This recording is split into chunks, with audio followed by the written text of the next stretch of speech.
இன்று நாம் பார்க்கும் குறள் 156. ஒறுத்தார் கொறுநாளை இன்பம் பொறுத்தார்க்குப் பொன்றுன் துணையும் புகழ். திருவள்ளுவர் விளக்கம். திருவள்ளுவர் இக்குறளில் சொல்லுவது, பழிவாங்குதல் மனிதனுக்கு தற்காலிகமான திருப்தியை மட்டும் தரும். ஆனால் பொறுமை என்பது மனிதனை உயர்த்தும் நற்குணமாகும். ஒரு நாள் இன்பத்தை விட நிரந்தரமான புகழே உண்மையான வெற்றி என்பதை இந்தக் குறள் தெளிவாக உணர்த்துகிறது. சாலமன் பாப்பையா உரை. தமக்குத் தீங்கு செய்தவரை தண்டித்தவர்க்குத் தண்டித்த அன்று மட்டுமே இன்பம், பொறுத்துக் கொண்டவர்க்கோ உலகம் அழியும் வரை புகழ் இருக்கும். சாலமன் பாப்பையா. இந்த விளக்கத்தில் சாலமன் பாப்பையா கூறுவது, தண்டனை என்பது உடனடி உணர்ச்சியின் வெளிப்பாடு. அது கோபத்தை மட்டுமே தீர்க்கும். ஆனால் பொறுமை என்பது ஆழ்ந்த அறிவின் அடையாளம்.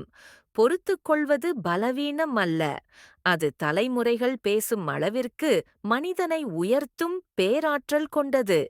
அதனால்தான் பொறுமை உடையவர் காலத்தால் அழியாத புகழை அடைகிறார்.